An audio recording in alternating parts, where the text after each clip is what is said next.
जय हिंद फ्रेंड्स। तो हम पढ़े थे धीर सिंह नाभाई की शिक्षा मनोविज्ञान की बुक और आज के सेशन में हम डिस्कस करने वाले हैं धीर सिंह नाभाई की इस बुक का पेज नंबर 98। तो पेज नंबर 98 में हम क्या पढ़ने वाले हैं? देखो पेज नंबर 98 में कुछ बेसिक से इन्फॉर्मेशन लेने वाले, भाषा विकास से जुड़ी कुछ बेसिक बातें पता करने वाले, जानने वाले। भाषा और विचारों में क्या संबंध होता है ये जानने वाले। अलग अलग विद्वानों ने भाषा और विचार में अलग अलग रिलेशन बताए। भाषा और विचार क्या होते हैं? भाषा जो हम बोलते हैं और विचार क्या होते हैं जो हमारे माइंड में उत्पन्न होते हैं। ठीक है, तो इन दोनों में क्या रिलेशन होता है? क्या हमारी भाषा विचारों को प्रभावित करती है या हमारे विचार भाषा को प्रभावित करते हैं? दोनों में से हैवी कौन है, मतलब दोनों में से हावी कौन होता है ना? कौन सा पोर्शन, कौन सा, किसका पलड़ा भारी, किसका पलड़ा कम तरह, ये हमको जानना होगा ना। अलग अलग कुछ 4 से 5 उदाहरण के अनुसार अपन पढ़ने वाले।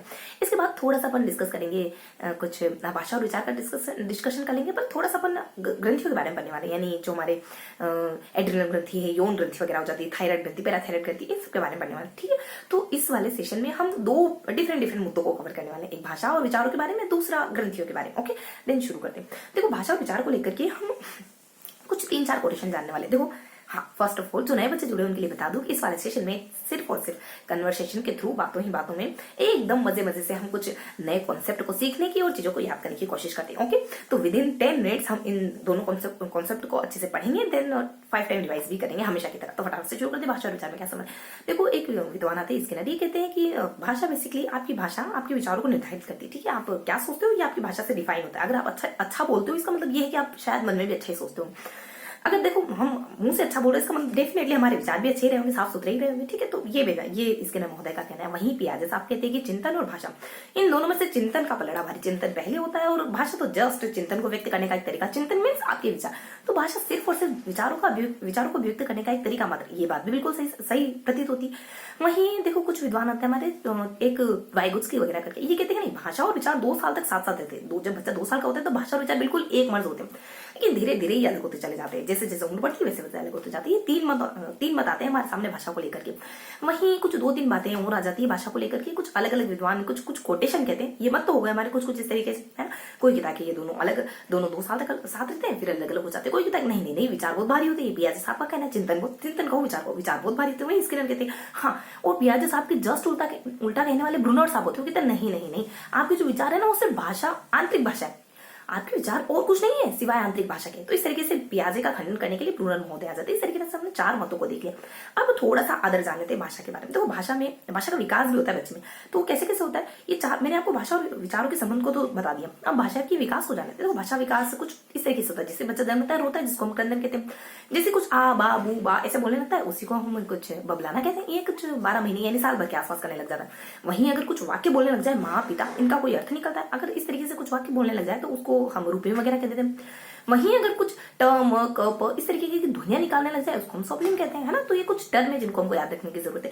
अब कुछ मैं ऐसी बातें बता देती हूँ जो भाषा के बारे में बताई जाती है, ना ही वो भाषा और विचार में संबंध है, ना ही भाषा का विकास है। इससे इतर कुछ बातें जिनको हमको थोड़ा सा ध्यान रखना है। चोमस्की साहब कहते हैं कि भाषा बच्चे में जन्मजात सीखने की योग्यता पाई जाती है। वहीं स्किनर महोदय कहते हैं नहीं, भाषा आपके आसपास के माहौल से सीखी जाती है। जैसे भाषा जस्ट लाइक ए शारीरिक विकास। चोमस्की साहब का कहना है कि भाषा जस्ट लाइक ए शारीरिक विकास। जैसे जैसे आपको माहौल मिलता है आपका शरीर का विकास हो जाता है। ठीक उसी तरीके से अगर माहौल मिलेगा तो आपकी भाषा ऑटोमेटिक बढ़ जाएगी। और ये योग्यता बच्चे में जन्मजात पाई जाती है, जिसको LAD कहते हैं, यानी लैंग्वेज एक्वायर्ड डिवाइस कहते हैं। ये चोमस्की महोदय का कहना है कि कुछ करने की जरूरत नहीं।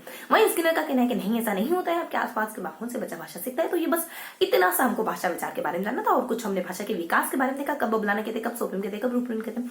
वहीं हमने कुछ इतर बातें देखी। कुछ कौन कहता है कि हम अनुकरण से सीखते हैं और कौन कहता है कि हम जन्मजात योग्यता लेते हैं। हाँ, पता है, ब्रोका क्षेत्र, मस्तिष्क का जो ब्रोका क्षेत्र होता है ना, वो भाषा सीखने के लिए जिम्मेदार होता है। बाएं भाग में पाया जाता है मस्तिष्क। इतना भर ध्यान रखना है। ठीक है, अब जान लेते हैं कुछ अदर फैक्टर जो भाषा से थोड़ा इतर है, जो है कुछ ग्रंथियां। देखो, ग्रंथियां हमारी कुछ अंतःस्रावी ग्रंथियां जो हमारे व्यवहार को प्रभावित करती है। कौन सी ग्रंथियां? पीयूष ग्रंथि, ज्यादा स्राव होगा तो लंबे बोने इस तरीके से हो जाएंगे। सोमेटोटाइप, इसका जो पीछे का अग्रभाग है वो सोमेटोटाइप, और कुछ पीछे का भाग है वो ट्राइपाइट करके कुछ हार्मोन निकालता है ना। इस तरीके से 2 हार्मोन इसके द्वारा स्रावित होते हैं। और जो पीछे जो अग्रभाग वाला सोमेटोटाइप हार्मोन होता है वो हमारे लंबे होने और बोने होने का जिम्मेवार होता है।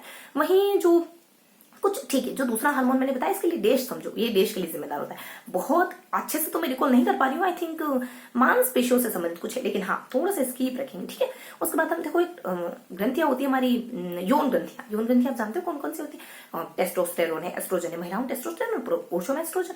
ये 2 प्रकार की ग्रंथियां हमारे भीतर लैंगिक, मतलब जो लैंगिक सारे कार्यक्रम होते हैं, जो सारे क्रियाकलाप होते हैं उनको रेगुलेट करने का काम करती है। वहीं थायराइड ग्रंथि, पैराथायराइड ग्रंथि, 2 ग्रंथियां और होती है। देखो, थायराइड ग्रंथि एक थायराइड नामक हार्मोन निकालती है, पैराथायराइड नामक हार्मोन निकालती है। थायराइड ग्रंथि अगर ज्यादा हो गई ना तो आप अगर कम हुई तो आप निष्क्रिय होने लगो, सब कुछ धीरे होगा, रक्त मतलब कि ब्लड प्रेशर वगैरह और हृदय का धड़कना है ना, श्वसन गति सब धीरे हो जाएगा। और जैसे ही ये फास्ट हो, जैसे इसकी मात्रा अधिक हुई तो आप में सक्रियता ज्यादा आएगी, ये सारी चीजें फास्ट चलने लगेगी।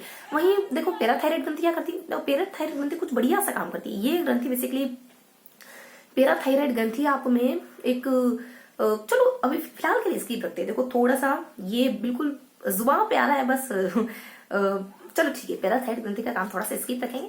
इस तरीके से हमने कुछ मोटा मोटी जाने, देखो विदिन 5 मिनट हमने दोनों कॉन्सेप्ट को अच्छे से पढ़ लिया। कुछ मैंने आपको ग्रंथियां बता दी है ना। एड्रिनल ग्रंथि बता देती थोड़ी सी। एड्रिनल ग्रंथि हमारे वृक्क के ऊपर पाई जाती है, ठीक है। तो मैंने आपको एक मोटा मोटी आइडिया दिया कि हमारी एक यौन ग्रंथियां होती है, एक थायराइड ग्रंथि, पैराथायराइड ग्रंथियां होती, वहीं हमारे एक थायराइड ग्रंथि को ध्यान रखना ओटू ग्रंथि भी कहते हैं, वहीं हमारे एक पीयूष ग्रंथि वगैरह हो जाती है। इस तरीके से मैंने आपको 4 से 5 ग्रंथियों के नाम बताए और हल्का हल्का इनका काम भी बताया। पीयूष ग्रंथि वो लंबा बोना हो जाना है ना, और वहीं हमारी थायराइड ग्रंथि हमारे बहुत तेजी से काम करना और बहुत स्लो हो जाना, इस तरीके काम करती है। वहीं हमारी यौन ग्रंथि जो होती है वो हमारे कुछ शरीर के जो लैंगिक क्रियाकलाप है उनको संचालित करने का काम करती है, ठीक है।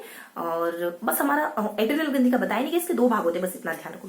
पैराथायराइड का काम थोड़ा सा मिस रखेंगे, ठीक है। थोड़ा सा माइंड से मिस हो रहा है, अगर याद आता है तो मैं आपको बताती हूँ। तो इस तरीके से हमने मोटा मोटी जाना। अब फटाफट से इसको हम 5 टाइम रिवाइज कर लेते हैं। हमने क्या पढ़ा होगा। फर्स्ट टाइम हो गया। देखो भाषा और विचारों में क्या संबंध है। कोई कहता है कि भाषा पहले आती, भाषा बहुत तवज्जो रखती है, तो कोई कहता है कि नहीं विचार बहुत तवज्जो रखते हैं। कोई कहता है दोनों साथ साथ आते हैं, दोनों 2 साल तक तो साथ साथ ही चलते हैं, ठीक है। वहीं बेंजामिन के द्वारा कहा जाता है कि भाषा से, वहीं स्किनर के द्वारा, मतलब किसी XYZ मानो है ना, स्किनर महोदय से, तो किसी विद्वान के द्वारा कहा जाता है कि भाषा से ये डिफाइन होता है कि आप क्या सोचते हैं, अंदर क्या सोचते हैं, वो आपके बोलने से ही तो पता चलेगा, ठीक है।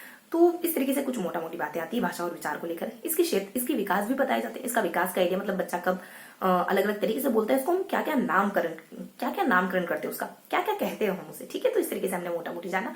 देन हम थोड़ा सा पोर्शन लिख लेते हैं, कुछ इतर बातें। इस तरीके से हमने भाषा और विकास के पोर्शन को पूरा कंप्लीट किया। देन हम आ जाते हैं ग्रंथियों पर, जिसमें हम सिर्फ और सिर्फ 5 ग्रंथियों के नाम लेते हैं।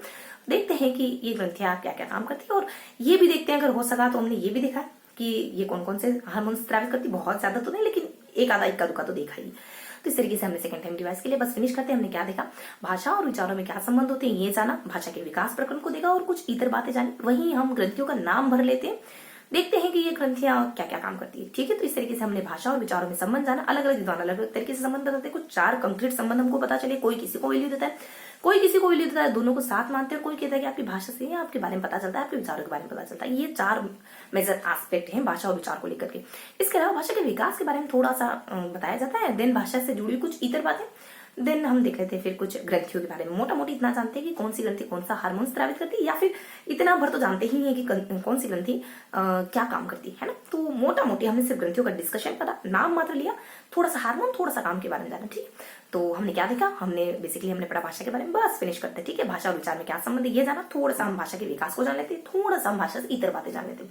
वहीं हम यहाँ देख लेते हैं कुछ ग्रंथियों के बारे में। 5 ग्रंथियों का जिक्र भर करते हैं। हो सका तो हमने ये भी देखा कि हार्मोन कौन से स्रावित करते हैं, और हुआ तो हमने, अगर पॉसिबल हुआ तो हमने ये भी देखा कि ये क्या क्या काम करते हैं। ओके, मोटा मोटी जाना, बहुत ज्यादा नहीं। हाँ, मांसपेशियों को रेगुलेट करने का काम हो सकता है पैराथायराइड ग्रंथि करे, बहुत ज्यादा श्योर नहीं हूँ, लेकिन हाँ पैराथायराइड ग्रंथि शायद मांसपेशियों को रेगुलेट करने का काम कर सकते हैं, ठीक है। तो इस तरीके से हमने कुछ ओवरऑल जानकारी ली है इन कुछ 2 मुद्दों के बारे में, है ना। तो भाषा और विचार में क्या संबंध है, कुछ 4 रिलेशन हमने पढ़े। भाषा के विकास क्रम में कुछ 4 टर्म हमने पढ़े, बबलाना, क्रंदन करना, बबलाना, सोपिम, रूबलिन, है ना। ये 4 टर्म हमने पढ़े। वहीं हमने भाषा से जुड़ी कुछ इतर बातें देखी। कोई जन्मजात कहता है तो कोई अर्जित कहता है, स्किनर, चोम्स्की वगैरह, ठीक है। वहीं हम सिर्फ ग्रंथियों का जिक्र मात्र करते हैं, है ना। थोड़ा सा हार्मोन पे निगाह डालते हैं, थोड़ा सा कामों पर निगाह डालते हैं, ठीक है। तो देखो हमारा समय भी हो चुका है। विदिन 10 मिनट्स हम 5 बार रिवाइज करते हैं। तो इस पेज नंबर 93 को हमने 10 मिनट के दरमियान कुछ 5 बार रिवाइज कराए। तो ये था हमारा आज का सेशन। आई होप आज का सेशन आपको पसंद आएगा, चीजें आपको याद हुई होगी, है ना। मैं आपसे थोड़ी सी रिक्वेस्ट करती हूँ कि आप टेलीग्राम ग्रुप ज्वाइन करें, एक बार थोड़ी सी निगाह इस पेज पर भी डाल लें, एक बार हल्का हल्का रीड करें, तो देन शो ये पेज आपको बढ़िया तरीके से याद हो जाएगा। तो फिर मिलेंगे ऐसे किसी अगले वीडियो में, तब तक के लिए हंसते रहिए, मुस्कुराते रहिए। वेलकम, जय हिंद।